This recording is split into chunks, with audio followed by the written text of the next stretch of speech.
All right. Sorry for being a little tardy this morning, folks. It is a balmy -25 degrees here in the Twin Cities of Minnesota, and that does actually sometimes make the internet run slower.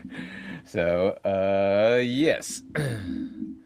Excuse me, moving the microphone a little bit. All right, cool. But hey, we're rocking and rolling and ready to have a little fun this morning. Doing something a bit unusual or a bit off brand for me. Well, I guess not off brand for me in the grand scope of my art career. And those who have been following along for a while may know that one of my regular revenue streams is drawing caricatures in the summertime for the at the local fairs, festivals, and whatnots. Also, sometimes do them online for as commissions for folks.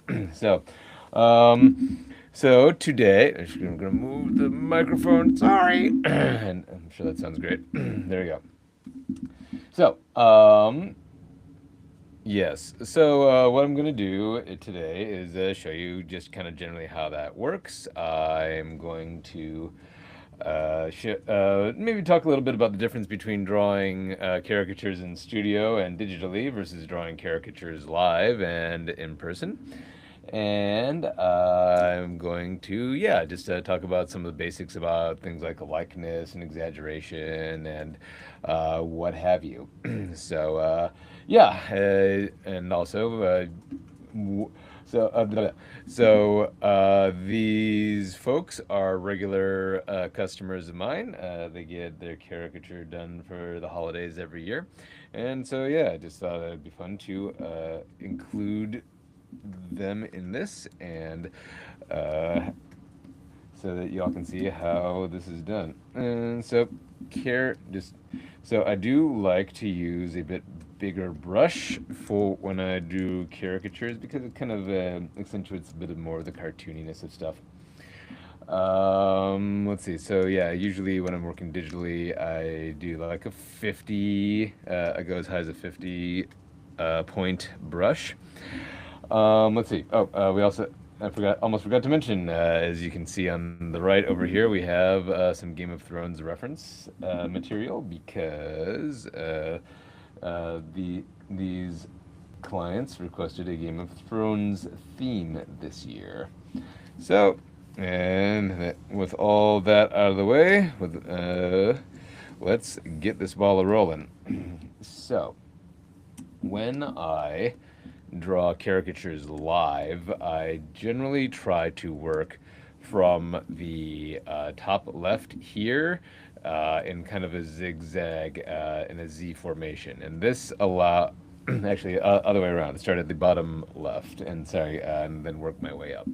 And this allows me to have a little bit more control about where stuff is on the page, and also. Uh, Helps me avoid smudging it with my hand because I like to rest my hand on on the page. And let's see, and nobody wants a smudgy caricature. So let's see. Also, but because we're doing digital today, I can kind of go in whatever order I want. I still, nevertheless, want to kind of uh, keep things under control size wise, because it's very easy when we draw digitally to when we can like edit it infinitely. It's very easy to kind of let things get out of hand. You know what I mean? It's kind of easy to like get lost in every little nitpicky detail. And you can spend you can spend 4 hours forever.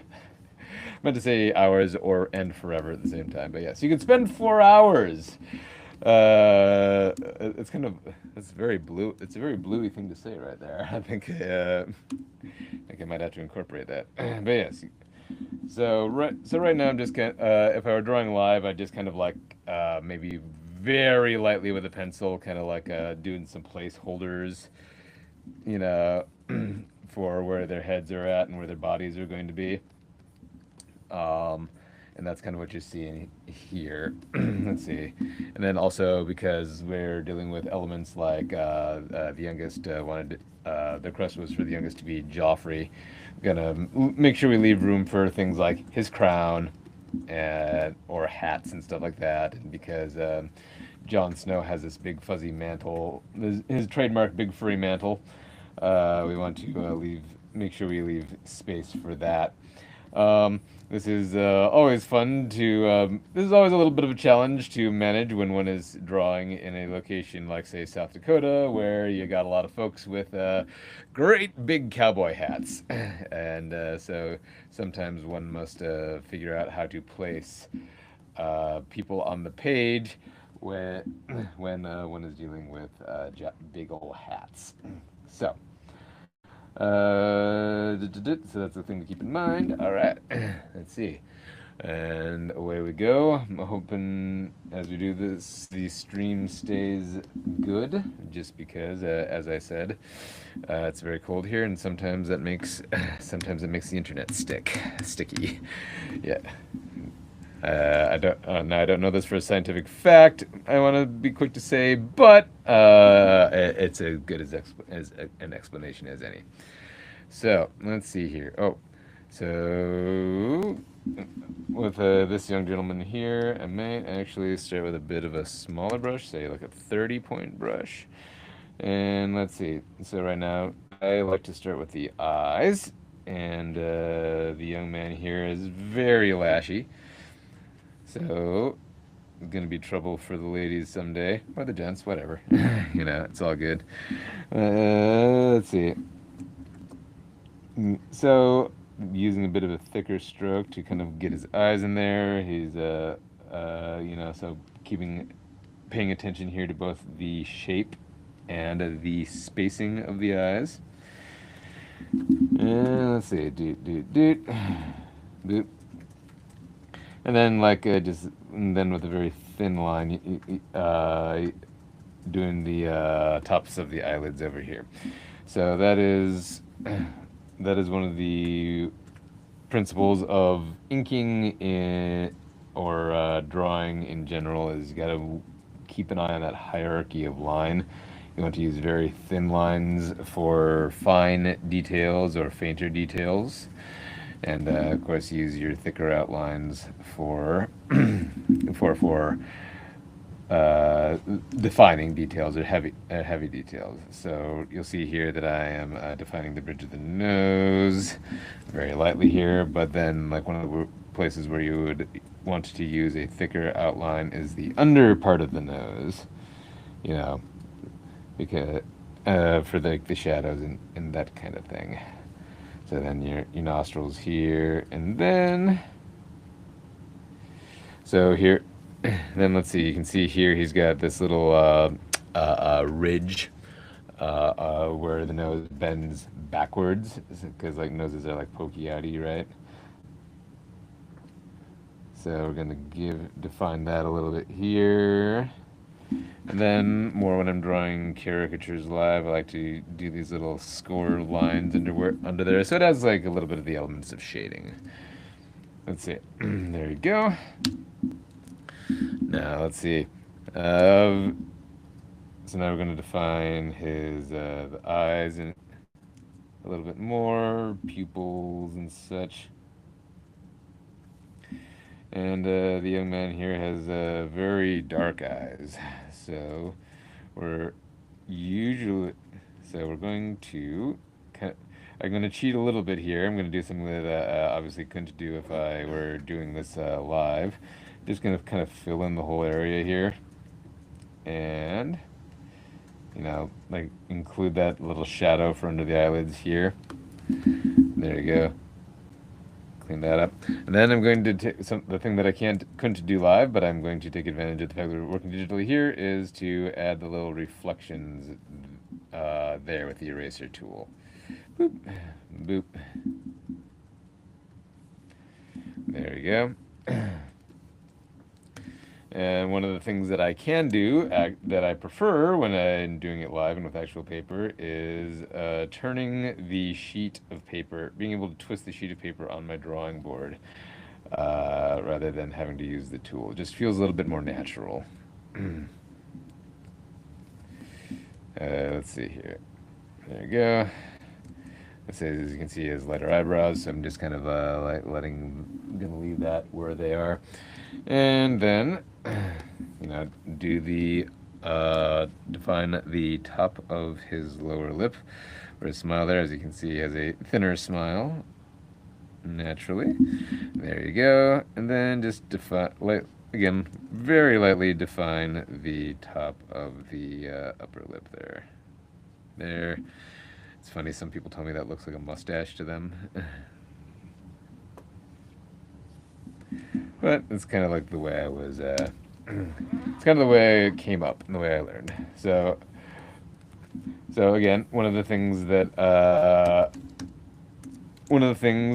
you just kind of have to roll with when you're doing it live versus doing it digitally is mouth. The smile looks a little bit of cant here, so I'm just going to take a second and use the transform tool to tweak that.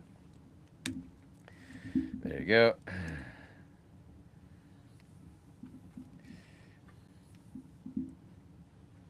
And then we've got the cheekbones, defining those cheekbones there. He's got nice round cheeks. And then define the underside of his chin. He has a very square and pointy chin, this young man here. So let's see, then kind of like a little scoring here to define the top point of the chin where it kind of juts like right there. So you can see in profile that goes down here and then kind of comes out there. So putting that those little lines there kind of helps to define where the chin starts to go out. And then let's see. And then I like to define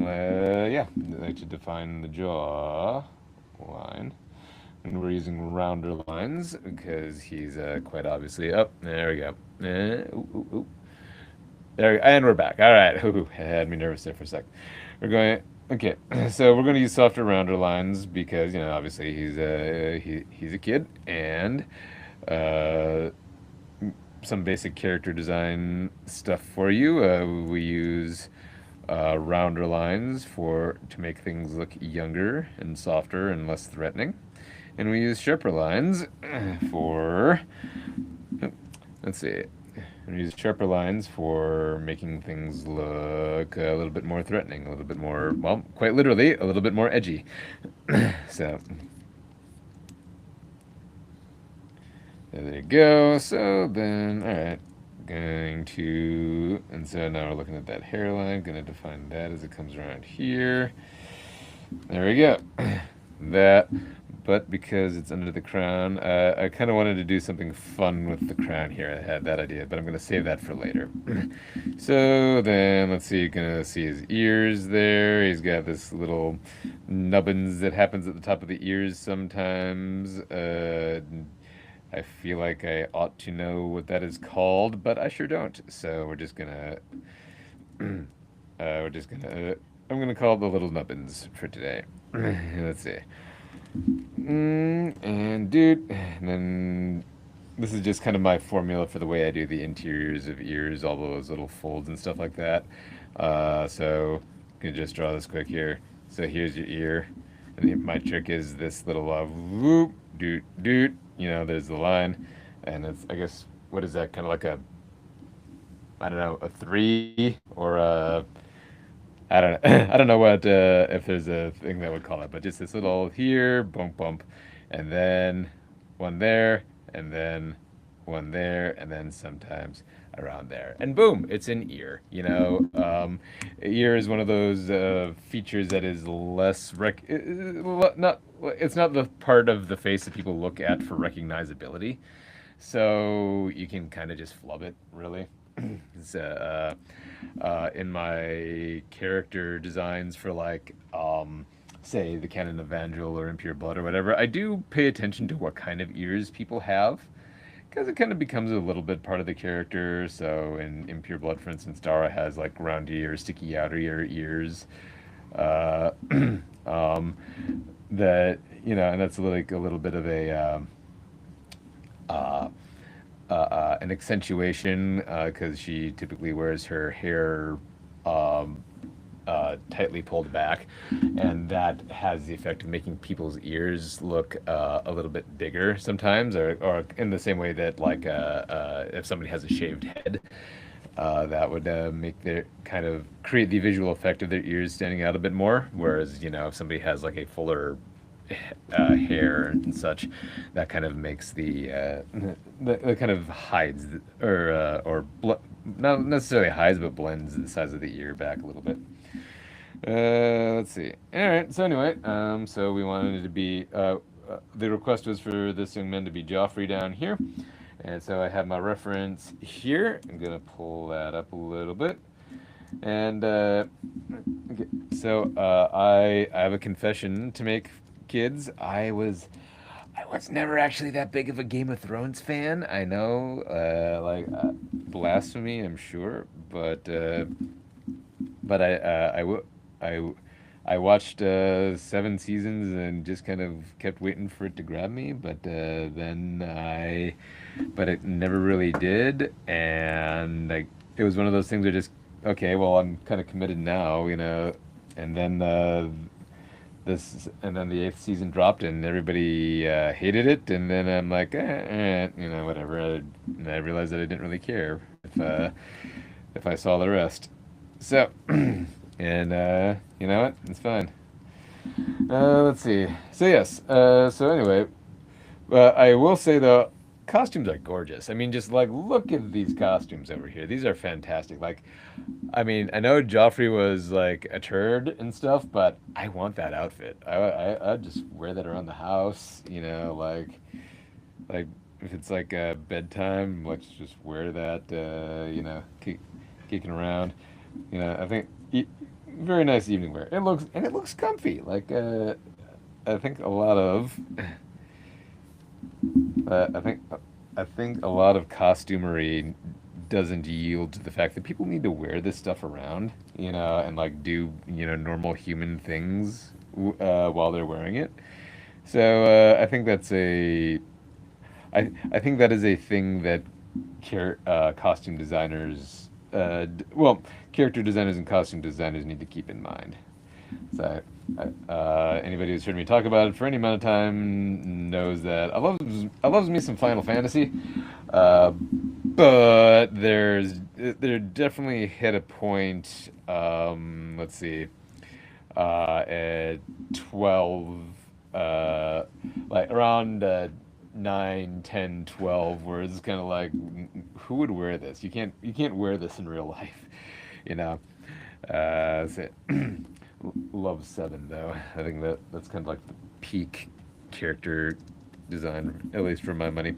Anyway, so as I mentioned, we want to do a little funny thing with the crown here. I'm also going to talk a little bit later about doing simplifying patterns and stuff when you're drawing somebody. This is kind of a cartoonification that is at least one element to caricaturing, and but you can't draw, so you can't pragmatically draw everything. You kind of gotta pick and choose what you're doing, and if, for instance, say you're drawing somebody with like a complicated pattern on their clothing, like our boy Joffrey is down here. You're gonna have to pick and choose, and that's a little bit what I'm doing with the the cool ass antler crown thing here. Is not necessarily clinging too tightly to how it exactly looks. This is where I'm defaulting to a more impressionistic version of it, a more impressionistic, i.e., cartoonified, however you want to say it, version of the crown. And that is both to save me some time, and also, hey, if you're drawing live caricatures and you got a line of people behind you, they will appreciate that as well. That is another thing that one must balance when one is drawing live caricatures, that I can kind of flub a little bit here, is the time consideration. It is not uncommon It was not uncommon when I was doing some affairs to get a line of people, five parties deep or so, and they will, and bless them, would wait for me for an hour or more just to get a drawing from me. So, very flattered, very flattering, but also, you gotta move when that happens. You gotta crank them out so that people can get on their way, and so that you can maximize your earning potential. Let us say. Let's see. Okay, so there's that. Then I got this little thing here. Do do do. All right. Beautiful. So, so I mentioned that I kind of wanted to do something fun with the crown here, and we'll be getting to that in just a second. All right, yeah. So again, this is kind of what I was talking about. You can see me in the you can see me kind of bending around and doing all this kind of stuff with my arm. We've talked about body mechanics in the live stream in the past. Uh, so here I am bending my body a bit and like kind of doing all this weird stuff with my shoulders so that I can get the line the way I want it, or I can make an arc the way I want it. But if I was drawing live, I would have a piece of paper on my desk that I could just move around like so, you know, and it's just again just a little bit more intuitive, and or at least works in my flow better to be able to just manipulate the thing on the desk in front of me rather than have to hit the rotate key on the keyboard and and then rotate the drawing. So that is my preference. I'm sure other folks will have different ones. I have seen fun little. They look like uh, uh, they look like little video game controllers, and I have heard of people actually programming like Wiimotes, or Nintendo remote controllers to have like automatic. You hit this button and it rotates this way. You hit that button and it rotates that way. It's a cool idea. It's kind of fun. I'm happier with. I'm happier or just as happy with my keyboard for the most part, I'll say. All right. And also, I am not, let's say, reasonably tech savvy, but I no idea how to program a Nintendo controller in order to do this kind of thing. I mean, it's cool and respect to those folks, but it's like, ooh, over my head. Let's see here. So then, okay, last but not least, we're just gonna add this little shadow with a few hatch marks to the underside of the young man's chin. There you go. Bada bing bang boom. Boop boop. And then just expand this out here. Boop boop boop boop. Do the little wingy things. Okay, that is so yeah, like you can see here, again, love this. He's got these little wing sleeve thingies on his costume. Like this is I kind of want this thing. Again, I want this. So anyway, oh yes, all right. Did this whole build up thing and I completely forgot. Okay, so kid's got this mohawk. The funny thing they wanted to do with the crown was to make his mohawk coming up out of the top of the crown, and so it's like a little kind of like a ring toss, I guess. So so this is one of the many reasons why I love caricaturing still is that it lets you incorporate funny stuff kind of on the fly. There's a little bit of how shall I say this? If you have a funny thought, it lets you be. I'm trying to think of a good word would be for not necessarily judgmental, but you can be like, hey, that guy's hair looks like he's got a plant growing out of his head, like some of those little thoughts that we have that are indeed a little bit judgy of other people, and it lets you kind of roll with with him, like so, and kind of accentuate some of the things that we think are funny looking about other people, and yeah, so the point, of course, is always to do it in good humor. You know, you're not try. The idea is not necessarily, or at least for me, the idea is never to be mean, or to make people or to hurt people's feelings. The idea for me was to get a laugh out of people and help and like kind of get them to laugh at themselves. I have drawn side by side with people who were very intentionally trying to get people to cry, or trying to be as mean as they possibly could. Like their stated goal to me was to get rejection. You know, like people would like not want their caricatures. Um, which is actually harder than you might think, is the other thing. Anyway, let's see. Gonna move on to our next young man here. Let's get up here. So the other thing I like to do when I'm drawing caricatures is work from youngest to oldest. So as you can see, we have the youngest kiddo right there. I'm gonna put this young man right here, and then we're gonna put dad up at the top. So, and because it would, and you could do something fun like have them be like piggybacking and stuff if you wanted to, but that is generally how I do it, just because it makes like the people down low look like they're smaller and the people up high look like they're taller, and yeah, that's kind of what you want. All right, so this young man, take a sip, sip, sip. All right. So this young man, we are going to, let's see.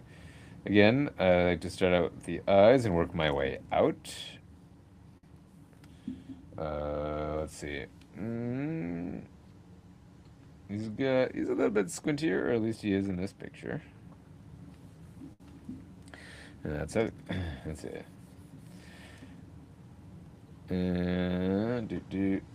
So another thing that a point that I think people miss about caricaturing is that none of this is a value judgment. You know, none of this is like, okay, that guy has a bigger nose, or that guy has a smaller nose, or that lady has, bigger lips, or that lady has thinner lips. Like none of this is a value judgment. I think one of the things that I hear most about is from people walking by is like, oh, that they're emphasizing your flaws. And I'm always kind of like, it's not about flaws, like it's only a flaw if you think it's a flaw.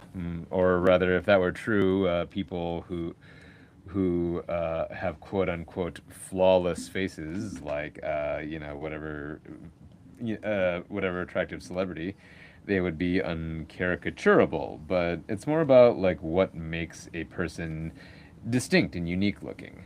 That and kind of then cranking it up to 11. I like to call it the art of exaggeration. Okay, you caught a big fish, but your fish wasn't this big. That's it. Let's see. Yes, Brooke asks a excellent question, and the answer is yes, because younger folks do indeed tend to have a harder time sitting still longer.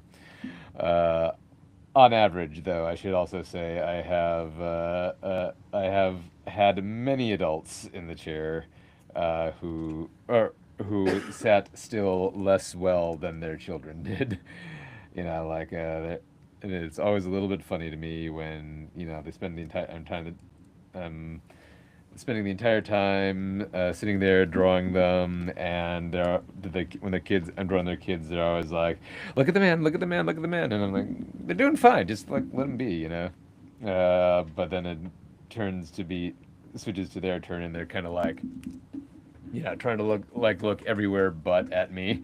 So, and I'm not even the kind of caricaturist that insists that you have to be still. I think it's a much better experience both for them and for me trying to capture their likeness if they're acting naturally, which is which is why I generally try to strike up a conversation. Like just to chit chat, try to put people at ease, because it is a bit of a weird, socially awkward situation. you're sitting there. I'm like staring at you, and trying to pull your features apart and put them back together. So it's just it is a bit, understandably, a bit of an uncomfortable situation for folks. So I usually try to sit, chit chat, tell some jokes and what have you. It does happen that occasionally that you get people that you know don't want to just flat out will give you one word answers for every question, like, oh, what are you guys doing here in town, right? What's your favorite thing to do at the fair, that kind of stuff. And they'll just give me the one word answers, and at that point I'm just like, if I'll give it three shots, and if at that point they're like nope, then I'm kind of like, okay, I'm also a-okay with just sitting here in stony silence, comfortable silence, and just cranking out the artwork. That is, in fact, I will indeed sometimes get to the point where I'm like, I'm tired. I've been doing this for 6 hours already, and I got another 6 hours to go. I think I would just as soon get quiet a little bit. But then I feel bad because because sometimes that happens, and then there are people who want to talk to me and are curious about what I do and how I do it. So then I feel like, then it's like, okay, gotta bring the charm again. Woo! So these are the challenges. Every job has its challenges. That's it. But you know what?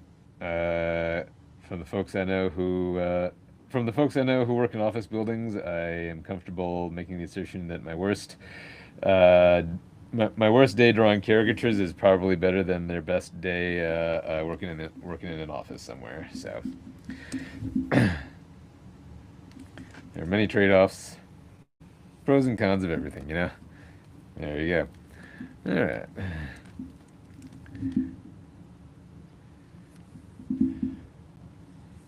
So, as I mentioned, I'm a little bit pokier when drawing caricatures in my studio. It does take a little bit more time. Let's see. So yeah, when I'm drawing live caricatures, I can usually do the line drawing for a face in about 5 minutes, or as in like 5 minutes per face. Here, yeah, I don't know what it is. Sometimes it's just whether it's doing it on the screen or what have you. There's just something about or maybe there's just less pressure because there's not a crowd behind me. But yeah, like here at home, it's just a little bit slower. That's okay. And then also sometimes it's me just taking the time to stop and cheat a little bit, and there we go. And tweak things like so. Like, nah, a kid needs a bigger forehead. Maybe even a 5 head. Let's see. But coffee break. So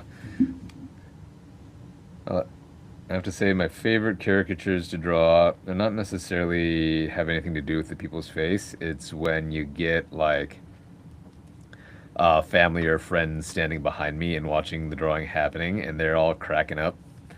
And the person in the chair is like, "What? What's going on? Like, what are you doing? What's he doing over there?" Yeah, like those are always my favorites. 'Cause there's always the most fun to be had. And like I said, that's as I kind of touched on earlier. I like making people laugh. It's fun.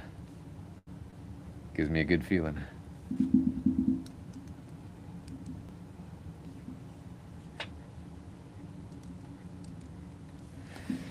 All right, so we have this young gentleman's face locked in now.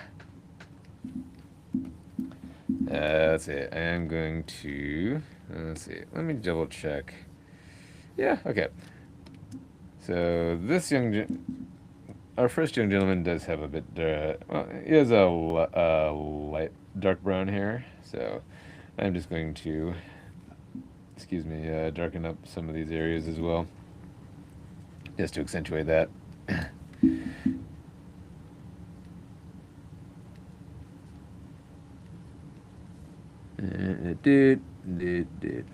Yeah, and just in general, whenever I'm drawing digitally, I do try to put myself in the mindset of I don't have of not having the undo, the being able to erase. You know, I try to do it right the first time, and not spend time going back. So anyway, so here we have, all right, and he had. So here's my technique for kinky hair with small curls, and it's just doing this kind of this hatching. I call this fat hatching, where it's like you're kind of doing the same technique where it's like this, but then you're doing it a little bit thicker, like so, and it creates these nice kind of uh, this nice illusion of shadows and texture, and so forth. So then I kind of start shorter and thinner up by the top of the curl. Then the closer I get to the scalp or the point of emanation, because hair, that's hair. It all stick out of your head. It grows out of your head. Uh, I get fatter as I go, So it's kind of like I'm drawing a triangle, but with sideways hatching, if that makes sense. I hope that makes sense. There you go. Yeah, yeah. Brooke says photographing families is very similar. Yes, I bet. Like you come up with all of these fun ways to distract the kid, and keep the kids entertained because that's kind of what it's all about.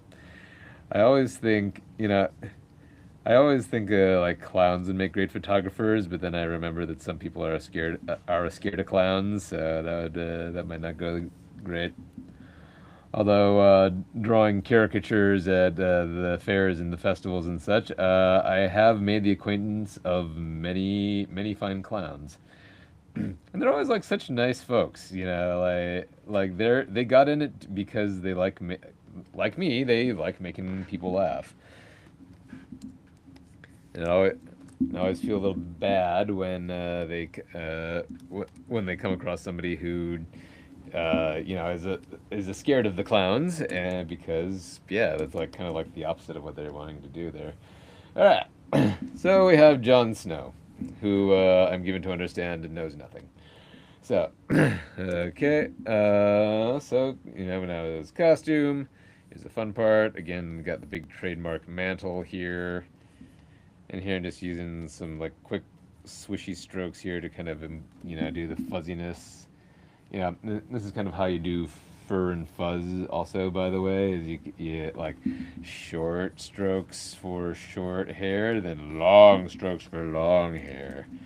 There we go. And that would look weird if I just left it without any kind of shaping, texturing, any kind of implication of fur there. So I'm just going, now that I have the outline defined, I'm just going to go in with these like thinner strokes here.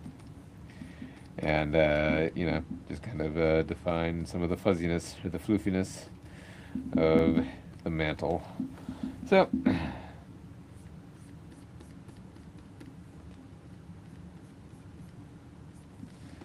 okay, so there's that. And then I'm going to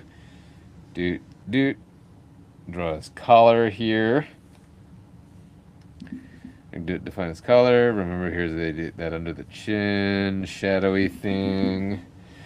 So defining his collar here, dear. And then we're going to define the other side of the fluffy mantle here. And then boop boop boop boop boop. Yeah, and more of the same. Fluff fluff fluff fluff fluff fluff fluff fluff fluff fluff fluff fluff fluff fluff.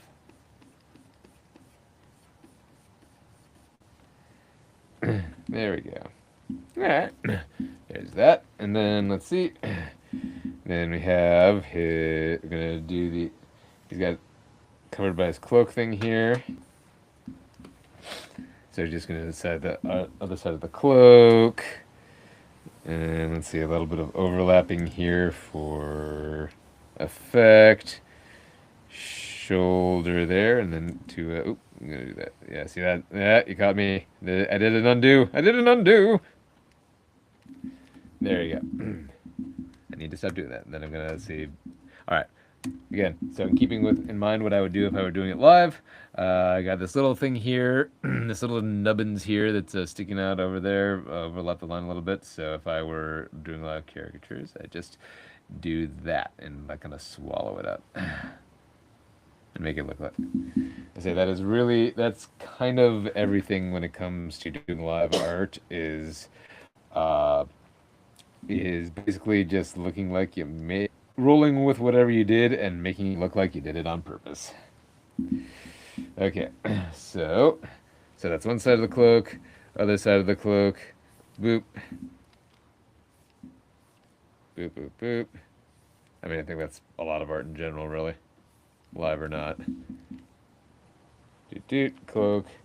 Then again, another distinct feature of this is the whole cross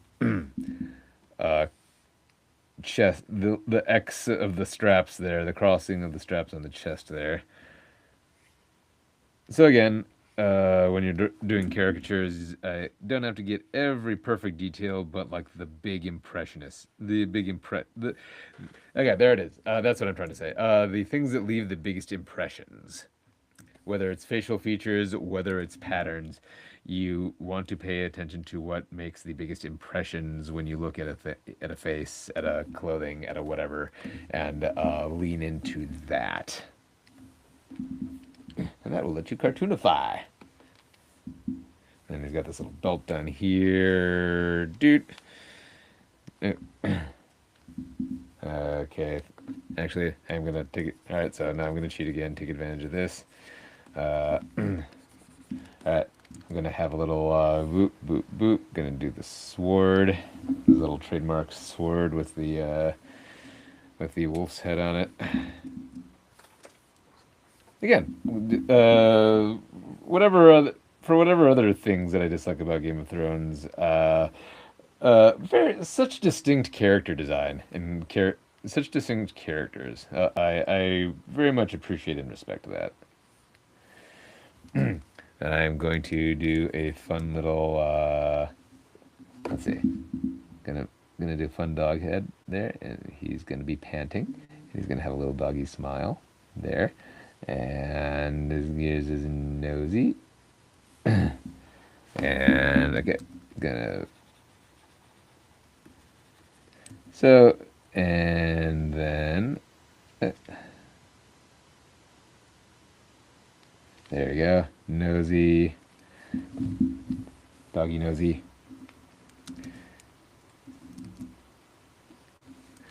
Also is a bit of a sword nerd. Not necessarily a nitpick, more just a, that was an interesting choice. The fact that the pommel of the sword is perpendicular, like facing 90 degrees sideways to the cross guard. Like that was an interesting choice, and I don't hate it. I don't hate it at all. It's just kind of like, like the natural instinct. It's a bit of outside the box thinking. Like the natural instinct, I think, would be to make the wolf's head facing parallel to the hilt, or excuse me, the crossguard. But they didn't go with that. So like, really interesting choice that really makes it distinct. And I appreciate that. I mean, and that's kind of like it would have been distinct even without that. But the fact that it's kind of 90 degrees that way just kind of makes it even more so. If that makes sense. I think it makes sense. I'm going to tell myself that made sense.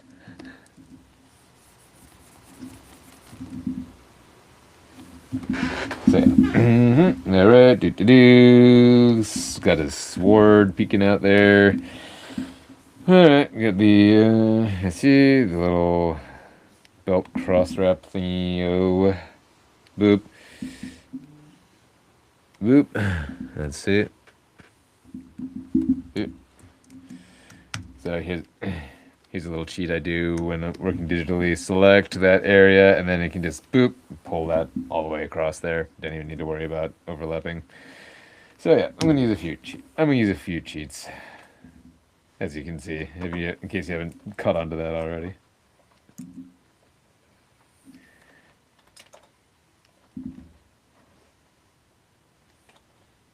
There we are. And then just, let's get that. All right. And the little thing of his front of his coat there. There we go. Boom, boom. Jon Snow. Mm-hmm.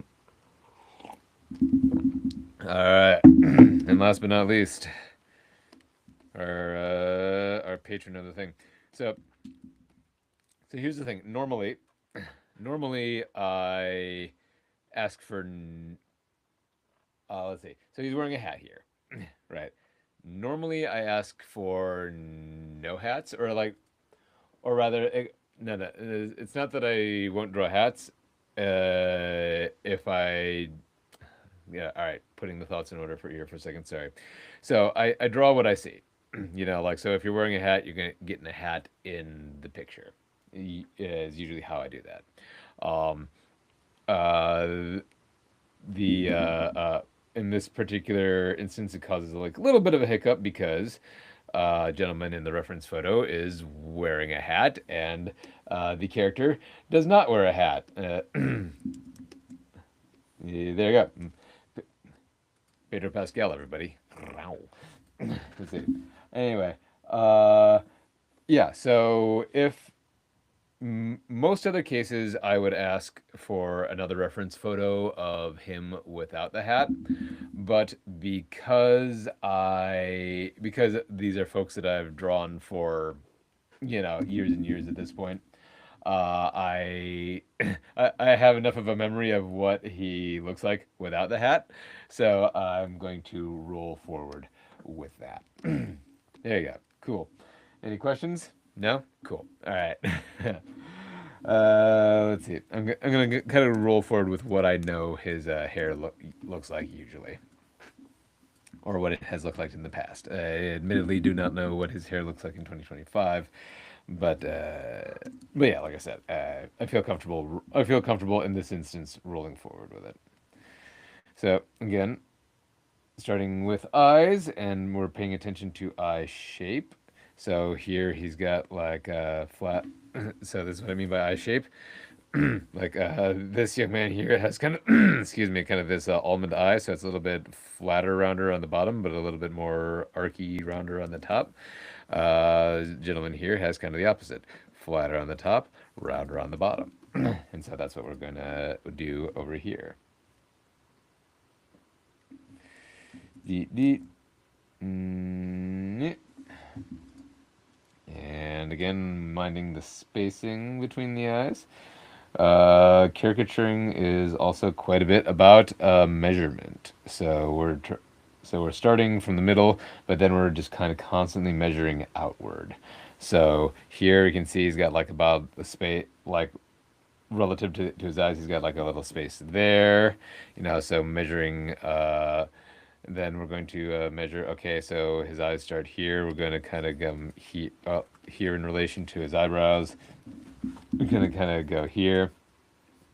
Again, hat's kind of covering up his eyebrows, but I know from past experience that he does have thicker ones. Let's see. Dude.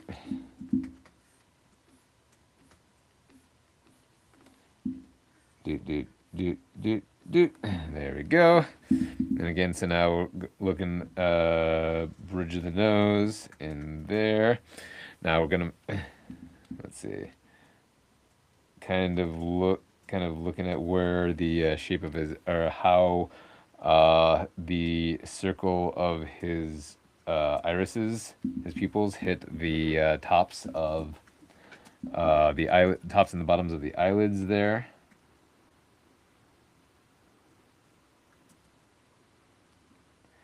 Again, darker eyes, so we're going to kind of do a little bit more fill in. And let the black kind of take over let the black take over the darkness of his eyes. Wow, it sounds so very poetic, but anyway. So now bottom of the nose, kind of measuring like, okay, how wide the nose is versus how far down it goes here. I don't think he's watching this, so I hope he's not minding me drawing on his face here. There you go. So, but then let's see. So then we're also kind of paying attention to like the shape the underside of his nose makes there. So, so there we go. And you know, it's kind of most nosies are just this kind of uh, again, kind of a three shape, I guess, but backwards. I don't know. Let's see. Okay, so oh, there. Ooh, now he's a kitty. Sorry. Let's see. Uh, so okay, I don't know how to describe this line here, this shape here, but it's kind of like down, dude. So the nose here, nostril, bulb of the nose, and other nostril.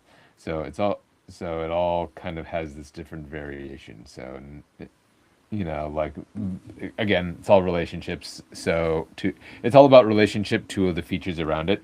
So measure the bulb of the nose versus the size of the nostrils. Are the nostril size bigger? Or is the bulb bigger, etc.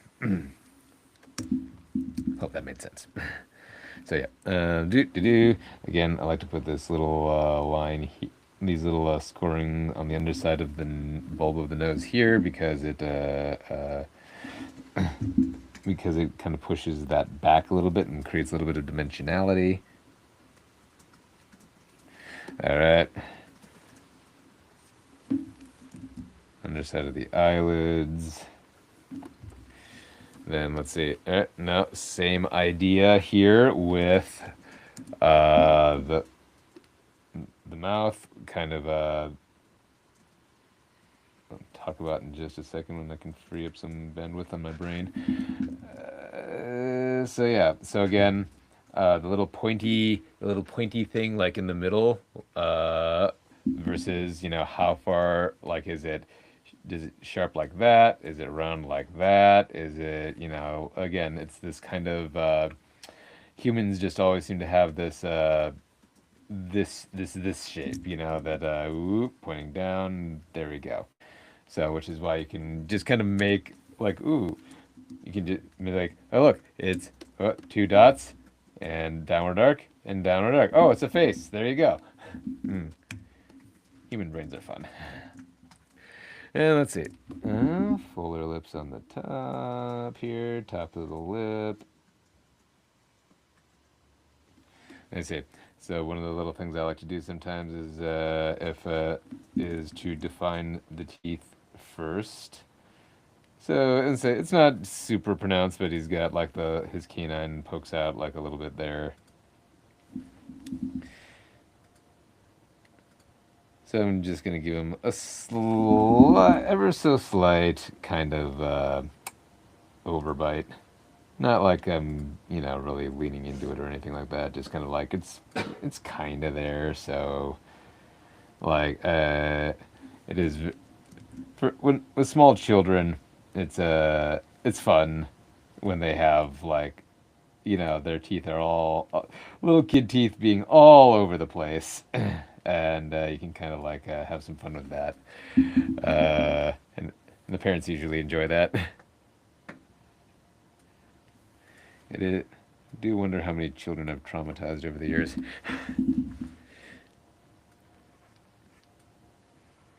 It is funny how many parents will. Okay, good. All right. At least three, I'm told. All right. But it is funny to me how many parents will like be like, oh, no, hop in the chair. He's gonna draw a cartoon of you. It'll be fun and everything like that. And then the kids are like, oh, I want you to do it too, and it's your turn. And then the parents are like, oh, no, no, no, no, no, no, no, I'm not doing that. Right? So, so yeah. So there you go. So just a touch of an overbite. So then I'm going to do like the actual definition of the top of his lower lip here, so that it's kind of like more of a slightly open mouth smile, and you know, and less so much like he's going like oh yuck or whatever.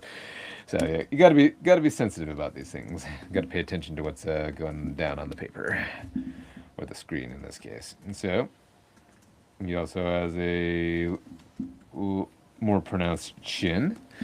He's got cheekbones going here. Hey, Mr. Cheekbones. Sorry, all right, sorry. I'm gonna gotta not make my clients uncomfortable. Let's see. Well, I mean, just a little bit. Again, it's caricaturing. It's hard not to make your clients uncomfortable to some degree or another.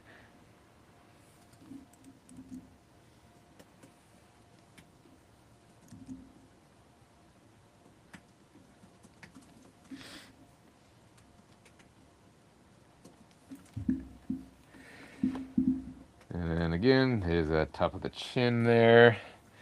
And because he's got, all right, I'm gonna gonna make my brush a little bit smaller, quick, so I can do some little dotty dot dots there. Have the 5 o'clock shadow going.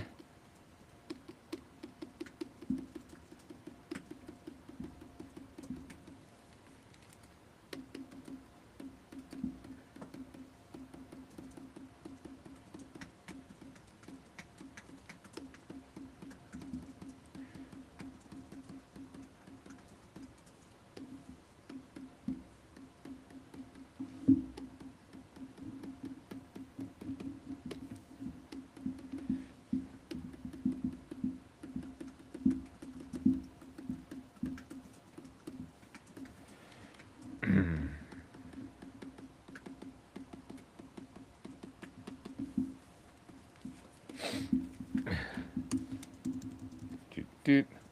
All right, and this is where we're going to default to. Actually, I think despite what I've said in the past, I think I'm not going to default to memory. I think I'm actually going to look up maybe one of the caricatures that I did in the past. Oh, here we go. Excuse me, just gonna move this over here so we don't see anything untoward. This. All right, here we are. Here we are. All right. Oh, here we go. All right, so here's the one I did for them last year. We got the Dragon Ball Z theme going on. So a lot of fun with that. There you go. Let's see. But yes, so okay, so now I feel more comfortable. Now I feel more comfortable. You know, just to kind of go making his essentially making his hairline up a little bit. So.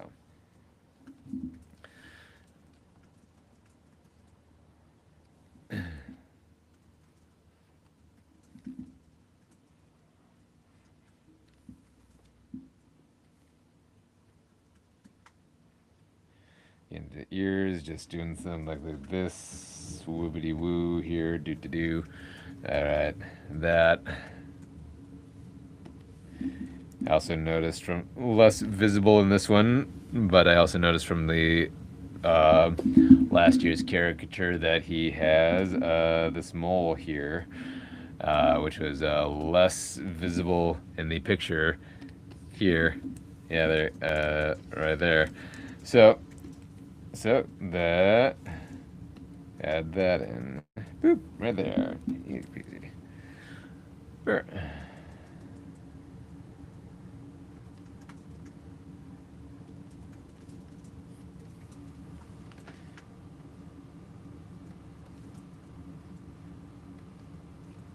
There we are. And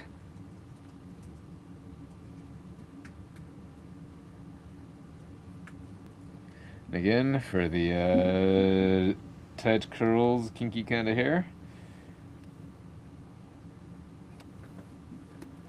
just do short little I guess you could call them waves.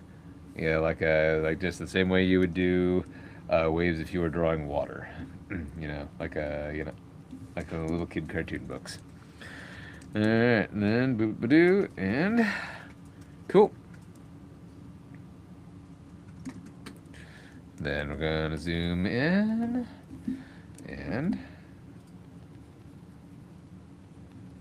and do that texture that I described previously.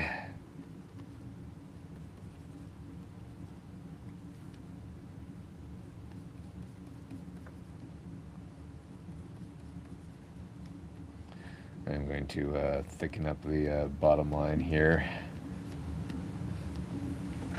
so that I can worry a little bit less about overlapping or coloring outside the lines, I guess. There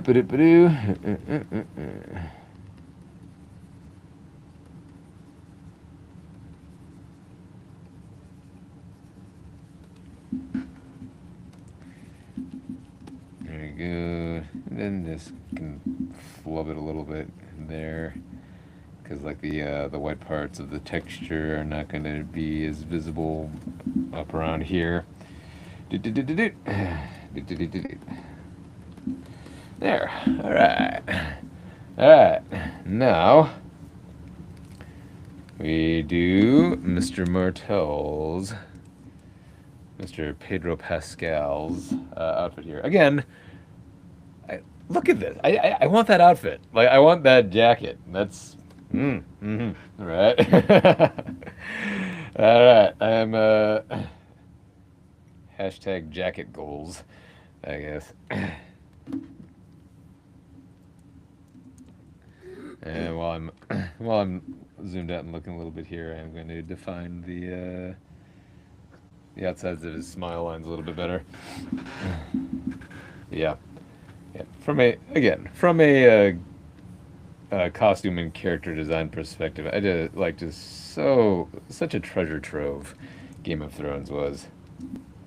I don't know. Not sure what tense to use on that one.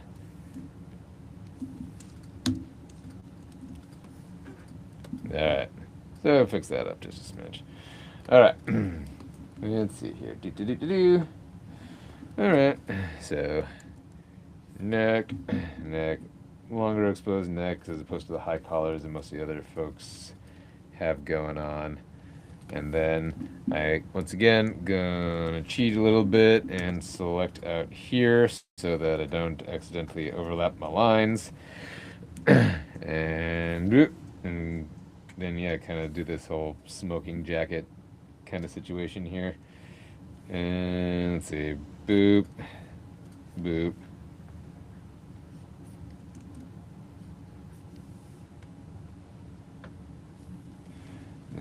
He's got those things. The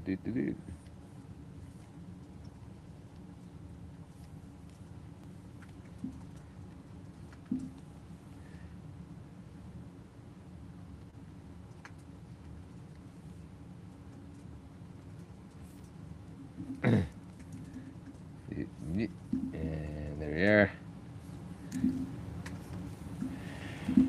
And dude, the lapel-y thingies there.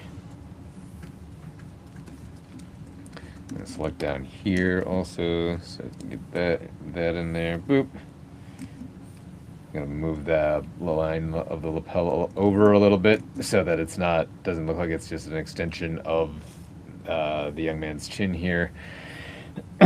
And that's important too, just in the same way that if you're taking pictures, you want to make sure that there isn't like a signpost sticking out from behind somebody's head. You also don't want to have a line meet up with another line in an unfortunate way, because then it just looks bad. So there we go. So let's see, going to. Okay. I'm gonna do the seams here a little bit because he does have this essentially blazer seams. like here he's got like these seams that are one typically sees on a blazer. But I think I'm given to understand from the seam the sewer people I know also kind of creates a kind of a frocking effect. So and that more of a V taper that is so very attractive to folks in the male kind of person, male-bodied kind of person.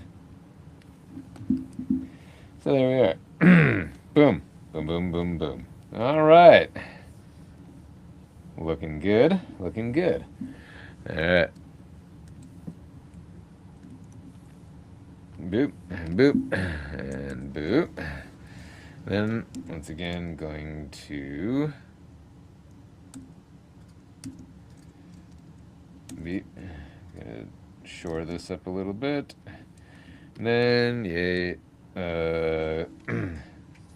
necklines for the little tendons that attach to the right here to the clavicle. Then, the center of the clavicle. And again, and bad at the names for body parts. I know what they look like. I just can never remember the names for them.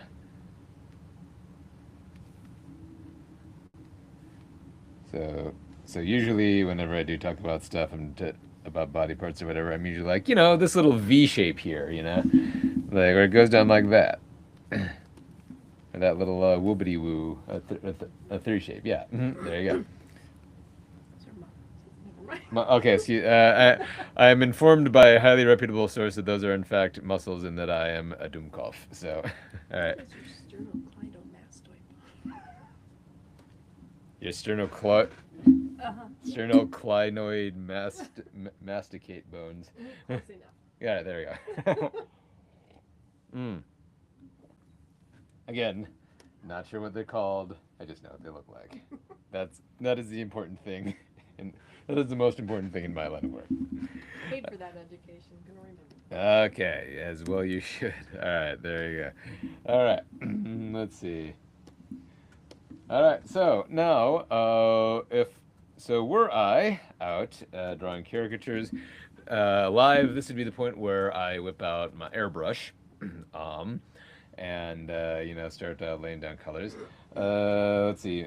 I think someday I will create a video about that, about airbrushing and such. Today, however, as I'm doing it digitally, I am just going around with my fill bucket. And okay, and I'm going to just kind of use that to fill in spaces. So, let us talk about. Okay, I'm gonna do this real quick here. The close real quick because I think that will be the easier bit. Yeah, so he's got this kind of beigey, goldy color going on here, and again, no disrespect, but this color, my Nana's house is decked out in this color. Like my Nana was a fan of desert colors, and so your kind of goldy beiges and your light pinks and your all that kind of thing. So her house just like if Oberon Martell here ever went to my Nana's house, he would just like be completely camouflaged. He would vanish into the decor. Nevertheless, though, I maintain a very handsome jacket.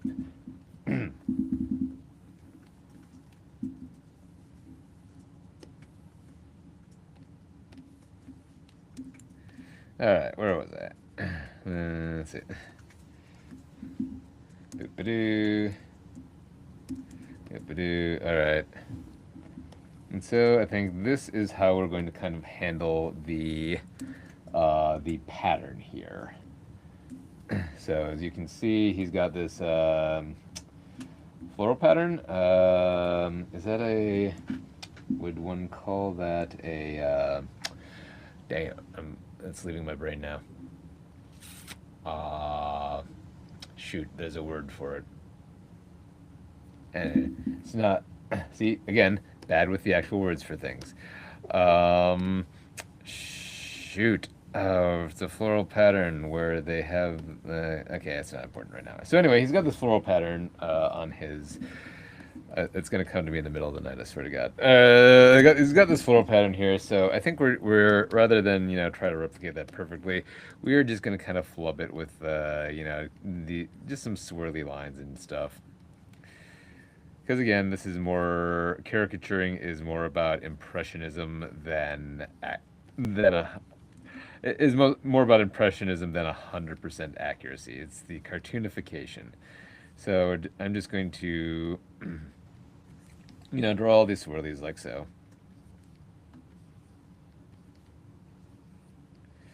And and really what these are is just kind of like an S shape. So only I'm turning it into a spiral on each side of the S's.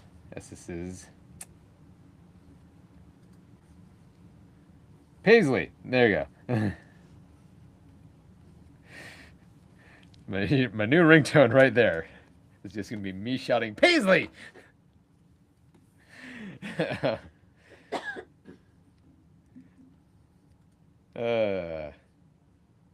Thanks y'all for putting up with me. I appreciate it. Y'all tune in for this stuff. What's that say about you?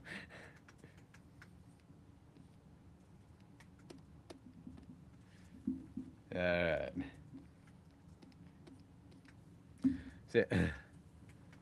So yes, were I doing this live caricature, I would. This is about what I would be doing here. Is kind of making all these swirlies go, and doing the Paisley thing.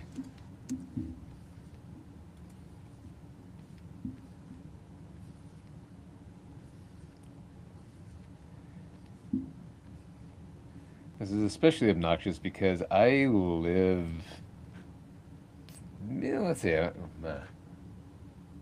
Gosh, I live like 30 minutes from Paisley Park too. For the Prince fans in the crowd, I'm a bad Minnesotan. Is all.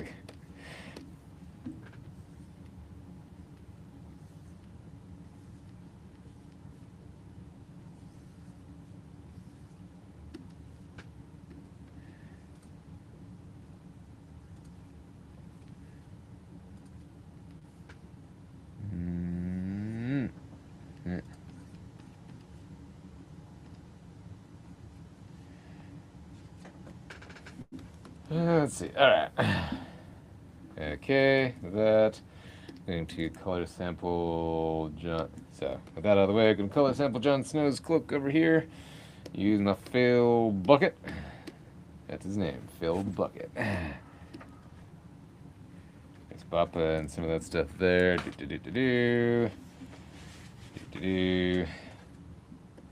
Jon Snow's pretty easy just because he's got, he's gray on black.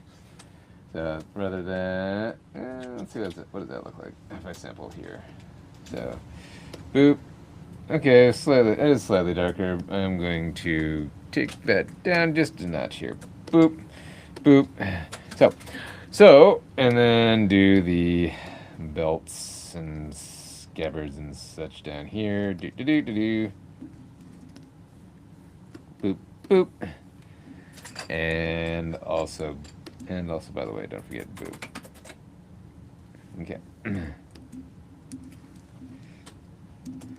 So while the Fill Bucket has definitely gotten better than it once was, I'm gonna zoom in here so you all can see. Right here, you can still see where we got these little white chunkies where it doesn't quite reach.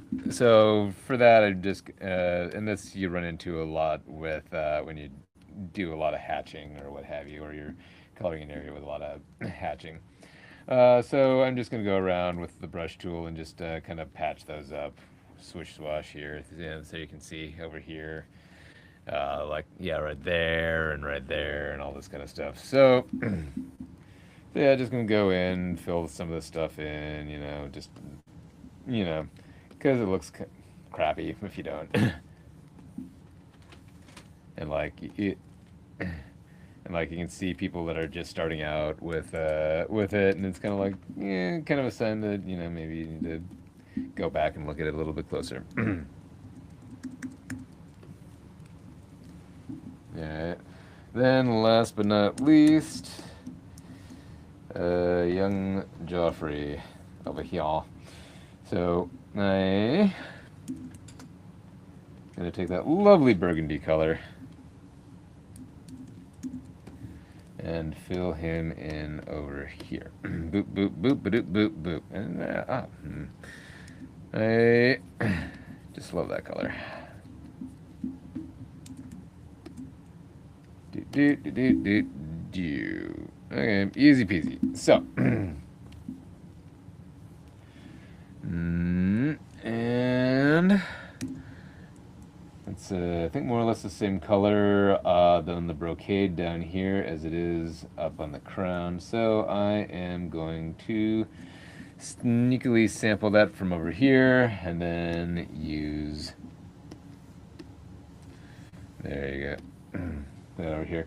I actually might kick that up and make it a little brighter and push it into the yellow part of things.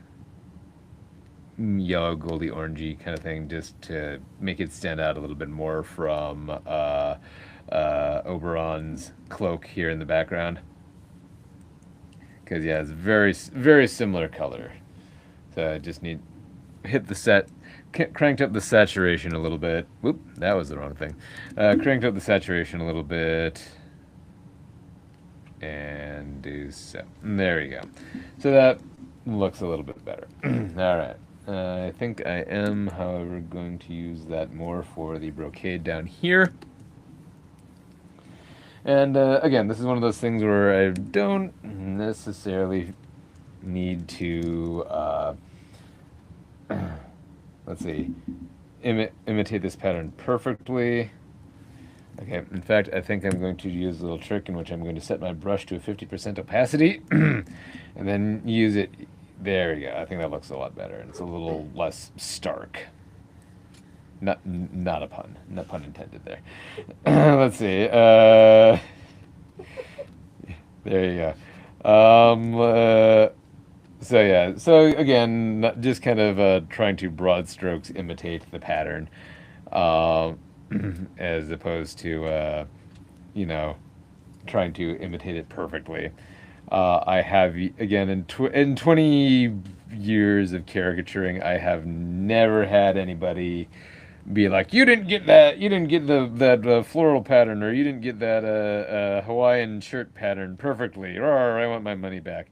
Most of the time, people are actually impressed that you can do a decent imitation of the pattern, or that you do the pattern, or that you tackle the pattern at all. So yeah. So this is just kind of, if you're ever doing live caricatures, if you're ever doing whatever, this is just kind of how I does it.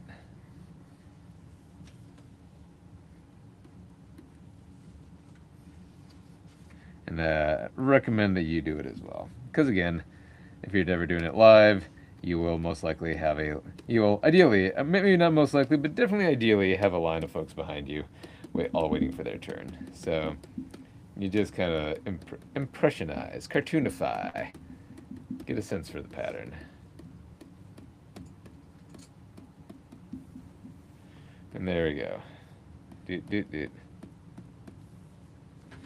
Alright, so I'm going to clean this up a little bit now, set my brush back to 100% opacity, and then just clean it up, the outside parts here. There we go. Alright. Alright. Alright, kids, let's talk about skin tone. Let's see. So, this can be an uncomfortable thing to talk about, especially when you're a white guy. But you know what? I have come to discover that an attention to skin tone is actually appreciated and valuable. Let's see. have heard people I've colored folks of African descent and had them be like, "Oh, you made me too dark. You made me too dark." Or you made me too light or something like that. So like there's my impression is that there's a sense of self and pride in the color of one's skin, and bright as well there should be. So paying attention to not only the darkness or lightness of somebody's skin and coloring it appropriately, and also paying attention to what it is relative to the other folks in the picture is right and appropriate. And like I said, oftentimes appreciated. So, so that is why I'm paying attention, and again, knowing from my past experience with this family that the younger kids have a little bit lighter skin tones, as you can see in the picture here. All right, in this picture, the dad and this kid look a little bit more similar. Okay, so I also have a bit of a unique issue here in that this young man's skin tone is blending in with, again, Oberon, I love your jacket, but man, it's causing me some issues here. So I am going to just take my wand here.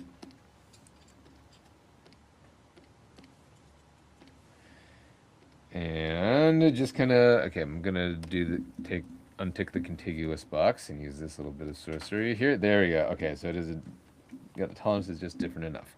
Okay, so I'm going to select that beigey color in Oberon's jacket here. Sorry, Nana. And I'm going to adjust it a little bit so that's just a bit yellowier, so that it doesn't blend in quite so well with the young man's skin. This is something that probably could have done better. This is something that I'm glad I have control over here. And in the I could definitely have done it in a live caricature setting, but I would have maybe needed to been a little bit more mindful of how I laid the paint on. So okay, so here we go. So there we go, and that's much, as you can see here, got a much nicer distinction between. I might even pump it up another notch actually here and make it just a little bit brighter. There we go. Okay, so there we go. All right, so now you can see here we have a much better distinction between the Oberon Martel jacket and the young man's skin tone. So, yay! Crisis averted. All right. So, so let's see. Again, though, from experience, the young man in the picture has a bit dark but lighter hair. So I'm going to kind of use this warmer gray color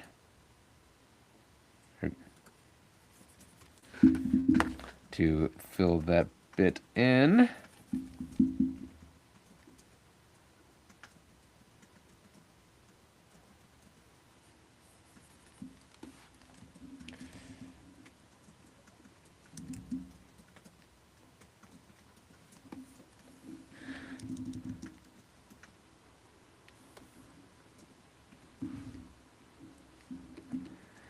Fill that in.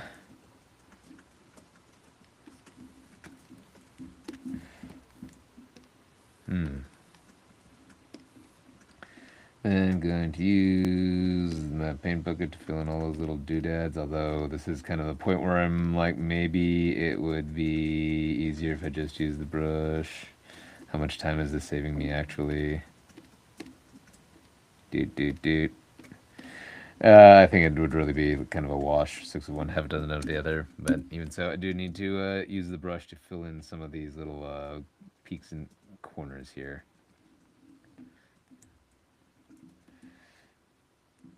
There we are.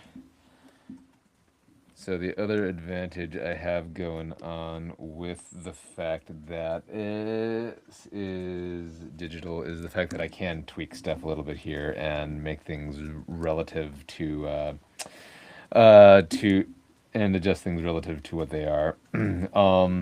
When working live with live, yeah, when working live, you can only work because I'm working with paint. You can only work from light to dark. Start out with the lightest and work towards the darkest. So you, so if you put paint on there and you make the paint too dark, well, guess what? You're kind of stuck there. It's really hard, if not impossible, to lighten up the paint once you put it on the page. So here, however, I have all this control that I can tweak things and make things better and all this good stuff. So.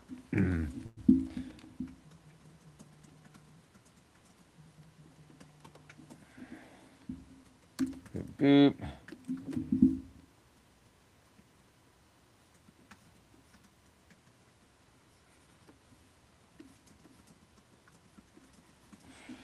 And just add in the little bits around the dark brown eyes.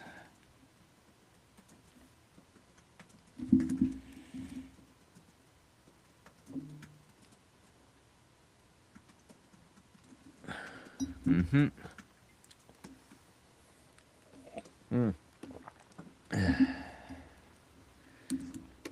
Yeah, I'm gonna use a similar skin tone for Big Brother here. Boop, boop, boop, boop, boop, boop.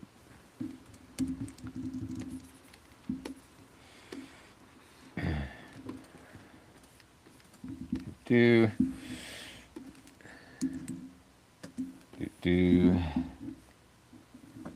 Yep.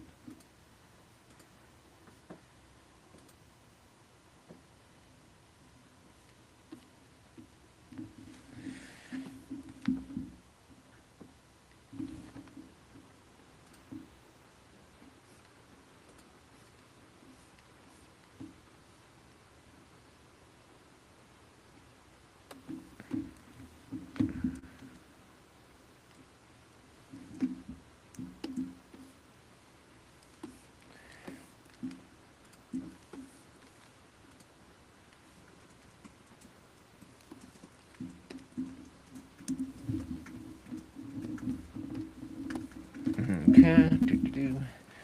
And let's see. Gonna use this color again because it's worked pretty well in the past.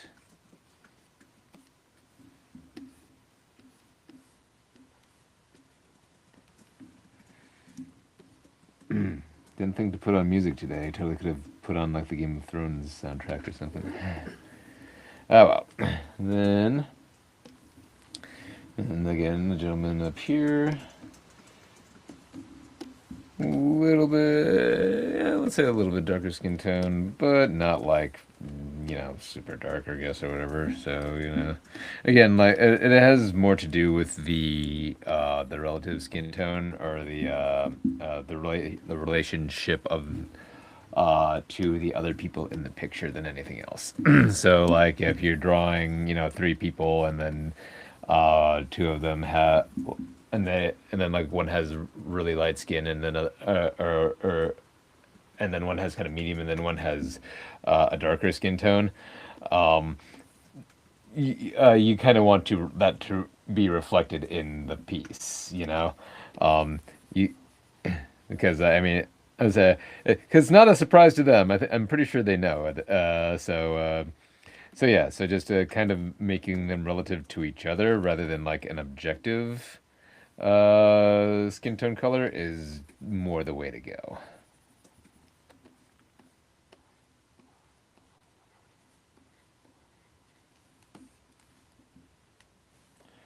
And then get my dark brown for the eyes.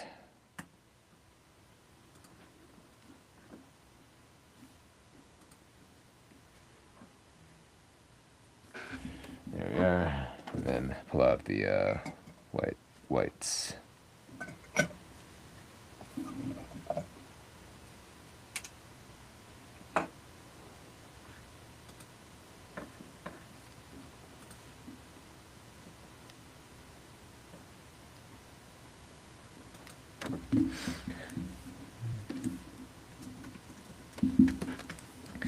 And there we are. Okay. And use this one for the eyebrows a bit. There we are.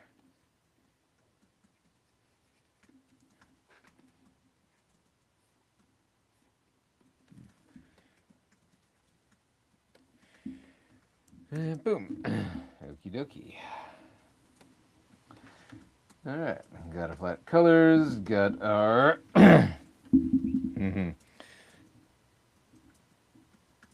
got our flat colors, got our everything in place. Let's see. Do I let's see. And here's the thing, now the question is, do I cheat a little bit? Because again, this being digital.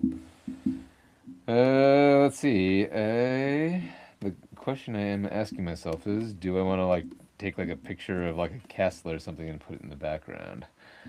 There. Let's see. I think it'd be a little bit better if I just, fudge the castle myself. So this is something that I do while I'm live drawing caricatures is I will absolutely just take my airbrush and just fudge in some stuff in the background. Nothing perfect. Like, okay, so I'm gonna look up quick here a picture of I'm just gonna Google Game of Thrones castle. Boop, boop, boop. And you know what? Okay. So I'm going to take this picture. And again, I don't think folks generally don't care if you get it perfect. Again, impressionism is the way to go here. So I'm just going to, kind of take my color here and then with my paintbrush, boop boo. With my paintbrush tool, just kind of fudge it, and then just kind of like spot in like the castle spires and stuff,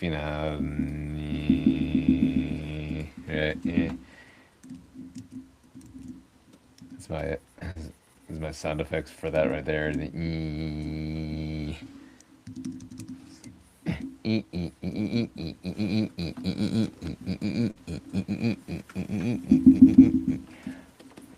Horses, Game of Thrones, and there's lots of horses, Game of Thrones. There you go. And again, you came for the art, not for the singing. Just remember that. Then these little like greeny thingies on top here. A green roof down here. A little green roof down there. Gonna take that. Maybe a little spire over here as well. Again, like the most important thing here is the likeness to the people. Like you get the people right, and the rest you can just kind of do whatever with. And then I'm going to take a little bit darker tone here, and then just add in shadows, windows, just fudging in some windows here. I think that's what those Lannisters were doing that first episode, fudging in some windows. Sorry. And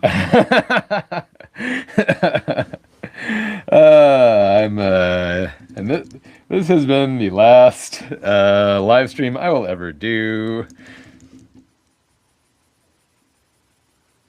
Not really. Hey, like, gotta have some fun here somewhere, right?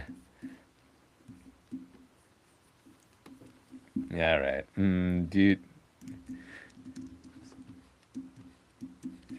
Anyway, well, let's see if I have an audience left next week. Let's see, but we're almost done here. So there we go. Going to sign it. Boop. Take my, go back to my inking brush, dar, and boop. And let's see, I'll use this nice. What were you doing? Okay, there you go. I'll use you. I'll use this layer here.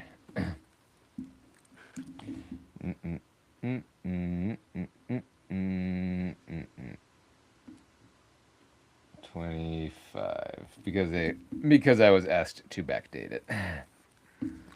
There's that. All right. So one last thing. I think we are going to just add in like some little shadows for definition and stuff like that.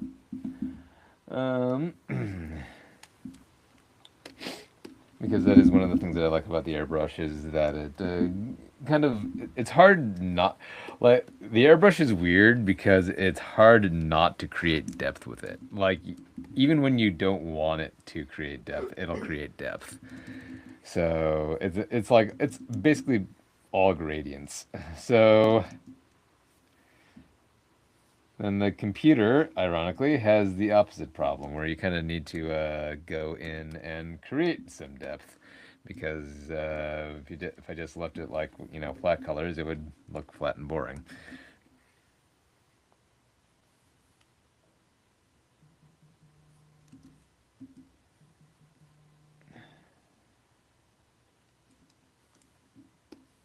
Boop.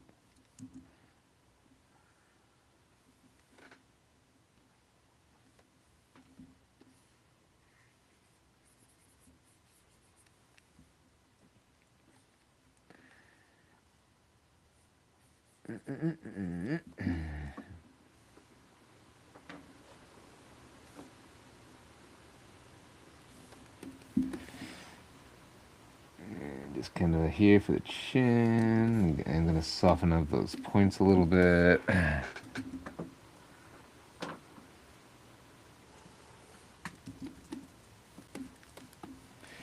And shadow under the chin, can't forget that.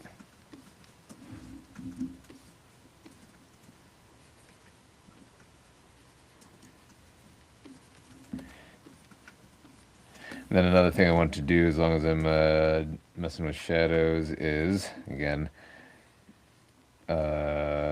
create like just a little bit more separation between the young man and the coat here.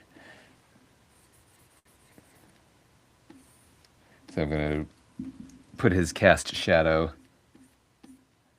on the coat. And then I'm going to go back to my background layer and smudge this little thing out right here. There you go.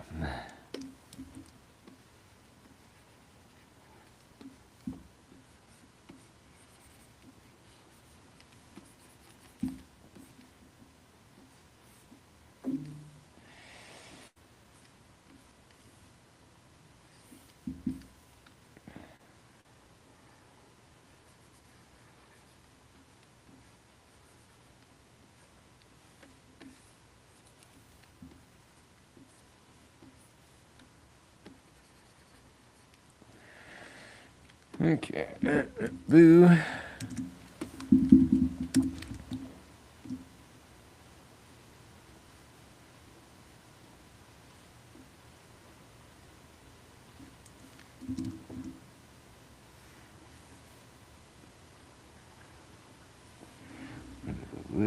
Under the lips.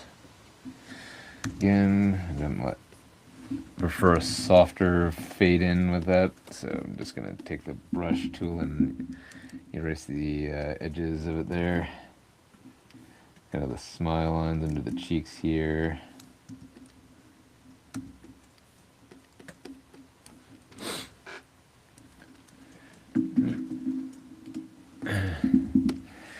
Then, of course, cast shadow under the nose.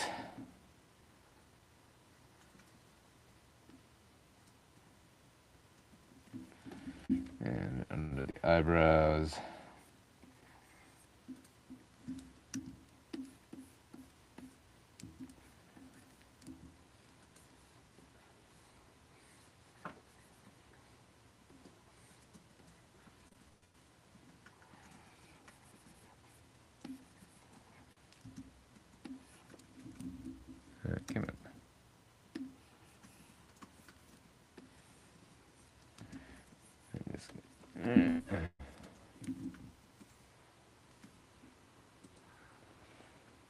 Then push and here in the inside of the ears to push those back a little bit. There we go. All right, nice, easy peasy. Gonna push some of the antlers on the crown back. Just another bit in the background there. Come on, where'd you go? How you do?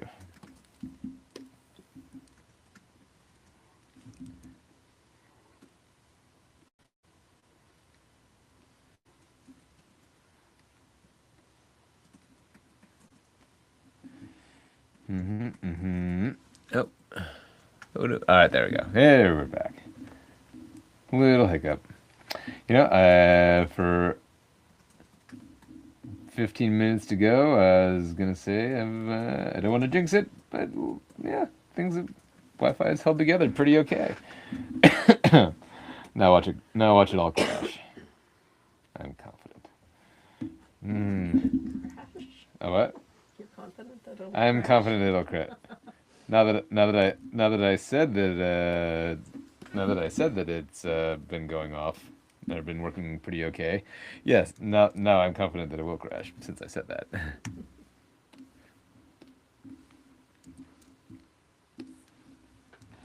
Okay. Oh, and oh, forgot this. I forgot our puppy sword here. Beep. There we go. Shadows.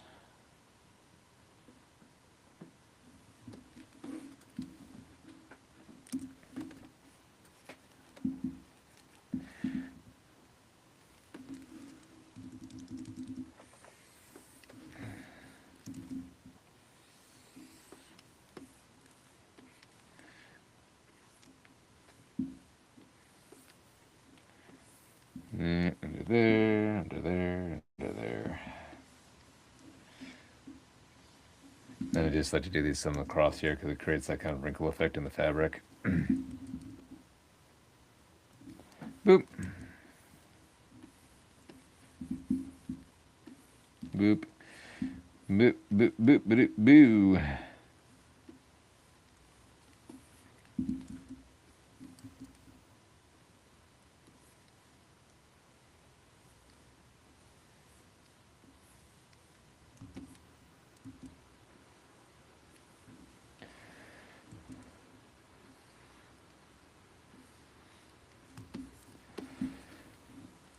Alrighty,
do. Alright, do.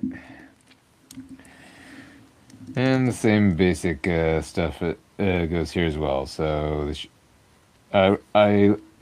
eyebrows, the end of the eyebrows kind of cast a shadow. The cheeks and smile lines cast their shadow. Under the nose, then under the lower lips. So, while I do enjoy caricaturing for the most part, it is a lot of repetition. And we're just going to give that little smile line right there.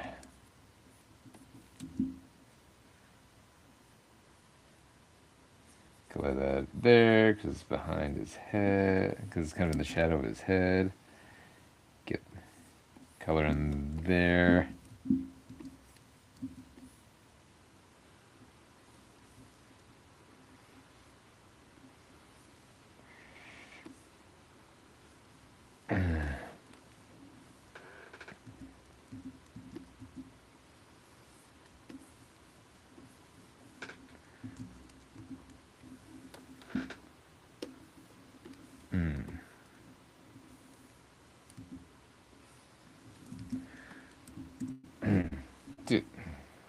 Alright. And hey, bada bing bang boom. What a fine looking family. Alright. So, and hey, with 10 minutes to spare. So, this is, yeah, that's by and large how I do it. I would, like I said, I think I am going to see if I can get a video or set up some kind of video thing so I can record how I do caricatures in the wild. I think that might be a fun drawing video at some point. If, however, so that's definitely gonna have to wait until summer though, because as I mentioned at the top of the live stream, it is literally negative 25 degrees outside right now. Yay, Minnesota. All right, so. But as usual, I have some good shows lined up for the year, so I will. Yeah, I'm gonna look into that and see if I can set that up. So at any rate, yeah, I hope you've enjoyed this live stream about how I go about drawing caricatures and such. And I hope that wherever you are safe and warm and cozy and enjoying and looking forward to the upcoming weekend. So I should be back. Yep, I'll be back next week for another Friday morning live stream. So until then, be good, but not too good.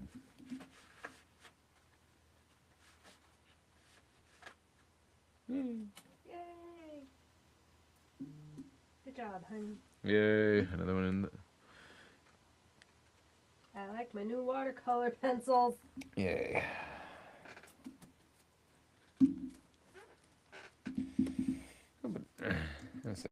Always, again, being a white guy, talking about skin color is always a little uncomfortable, but... Yeah, but also approaching it from an artistic... Yeah, there's that. Let's say, and that would be something that I would be interested in having, like, another artist on, or like a black artist on, or somebody like of color to talk about that kind of thing. Because like the line, I wonder often about like how to manage, say like, I don't think I've run into this problem, I want to say, but let's see, I have also been kind of like, okay, how do I caricature black people without it turning into like you know, the ugly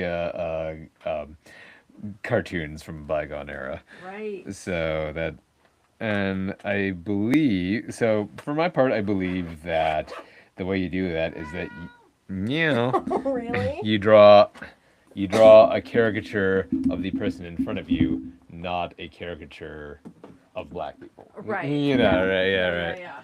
Right. Capturing the details of that person. Can I turn this light on? Yes.